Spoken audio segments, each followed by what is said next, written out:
Hello दोस्तों, welcome to my YouTube channel. देखिए, आज से बिहार डीएलएड का एग्ज़ाम शुरू हो गया है। आज 14 सितंबर है और 14 से 20 सितंबर तक जो है आपका बिहार डीएलएड का एग्ज़ाम चलेगा। और पहली बार एग्ज़ाम हो रहा है, वो भी ऑनलाइन।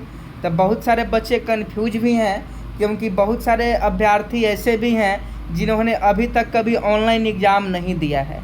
और इस बार बिहार डीएलएड का जो एग्ज़ाम हो रहा है वह ऑनलाइन हो रहा है। और आज का जो फर्स्ट शिफ्ट का एग्ज़ाम था वो ख़त्म हो चुका है। फर्स्ट शिफ्ट में जितने भी क्वेश्चन पूछे गए थे वो सभी क्वेश्चन हम लेकर चले आए हैं। तो अगर आपका बिहार डीएलएड में आने वाले दिनों में अगर आपका एग्ज़ाम है बिहार डीएलएड का, तो आप सभी इस वीडियो में शुरू से लेकर अंत तक बने रहिएगा।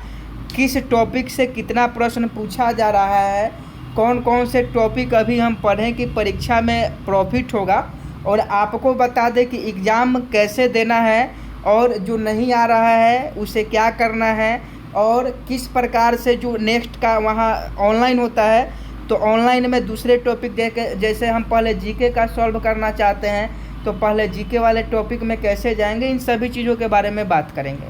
तो आप सभी इस वीडियो में शुरू से लेकर अंत तक बने रहिएगा। सबसे पहले आप जान लीजिए कि ऑनलाइन एग्ज़ाम हो रहा है, तो ऑनलाइन में सभी बच्चे को सब क्वेश्चन याद नहीं रहते हैं।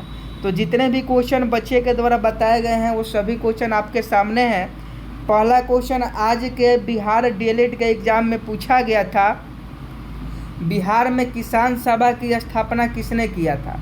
ये क्वेश्चन फर्स्ट शिफ्ट में बिहार डीएलएड के एग्ज़ाम में पूछा गया है कि बिहार में किसान सभा की स्थापना किसने किया था।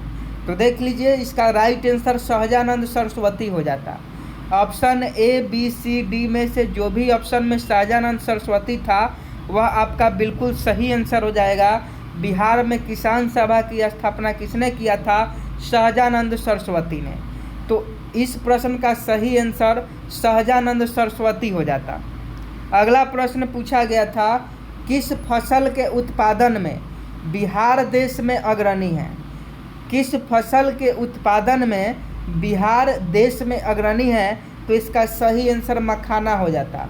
अभी हाल फिलहाल में मखाना को जीआई टैग भी मिला है, और सबसे ज़्यादा जो फसल का उत्पादन होता है बिहार में मखाना का होता है। इसीलिए बिहार जो है मखाना के खेती के लिए देश में प्रसिद्ध है, और अभी कुछ दिन पहले इसको जीआई टैग भी मिला है।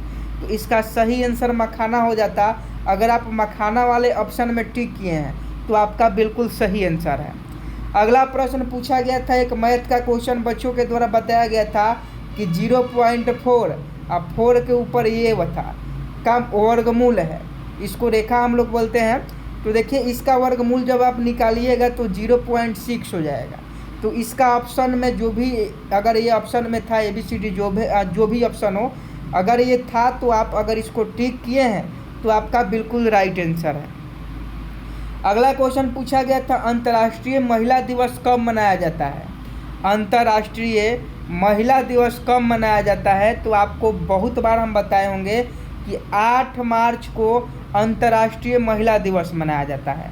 8 मार्च को हर साल अंतर्राष्ट्रीय महिला दिवस मनाया जाता है। तो 8 मार्च आपका बिल्कुल राइट आंसर हो जाएगा।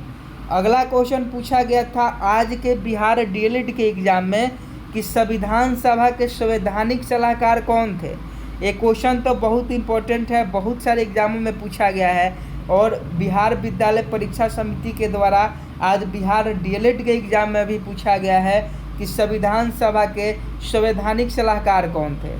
तो इसका सही आंसर भीमराव अम्बेडकर हो जाते।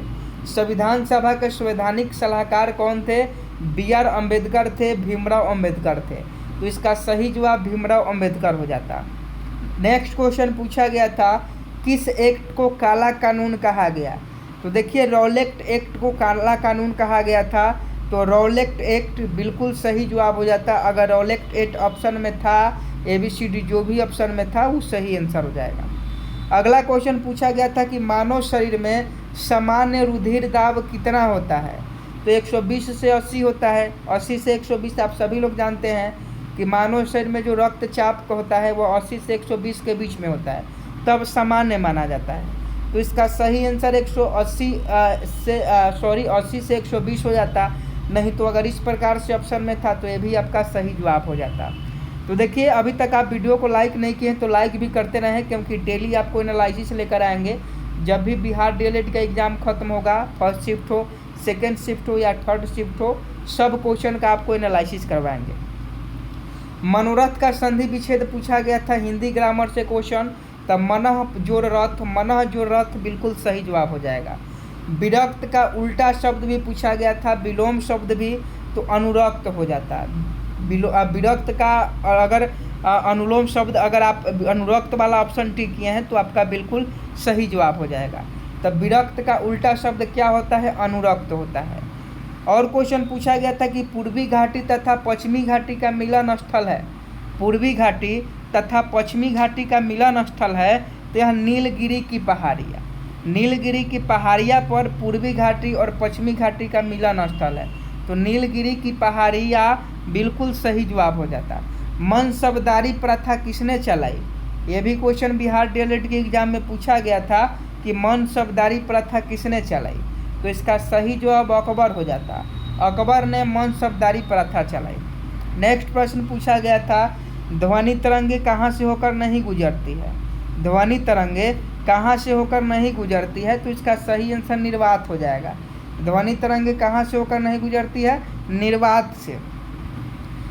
एक क्वेश्चन साइंस का पूछा गया था कि कपास के लिए कौन सी मिट्टी आदर्श होती है? जो देखिए जो भी क्वेश्चन है वो परीक्षार्थी हैं उन्हीं के द्वारा बताया गया है। क्वेश्चन का लैंग्वेज अलग अलग हो सकता है, लेकिन क्वेश्चन इसी टाइप का पूछा गया है। तो क्योंकि क्वेश्चन आपको तो मिला नहीं होगा, ऑनलाइन एग्जाम है, तो जो बच्चे को क्वेश्चन याद रहता है वही मेमोरी बेस्ड क्वेश्चन है।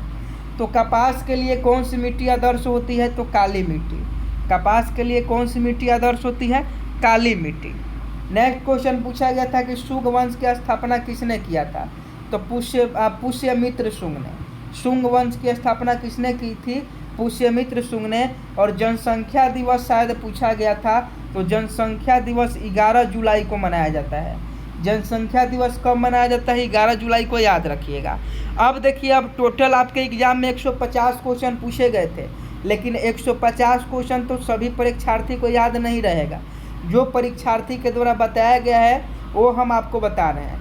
देखिए सामान्य हिंदी का क्वेश्चन जो था, हिंदी का वो बहुत इजी टाइप का क्वेश्चन पूछा जा रहा है। हिंदी का, हिंदी उर्दू का बहुत इजी क्वेश्चन पूछा जा रहा है। अगर आपका हिंदी ग्रामर ठीक है तो आप इसमें से 30 में से लगभग 25 या 27 क्वेश्चन कर पाएंगे। वही गणित की बात करें तो गणित आपका 10वीं स्तर का पूछा जा रहा है, तो अगर 20 से 25 क्वेश्चन भी गणित में आपका सही हो जाता है तो बहुत है, इतना आपका बहुत है।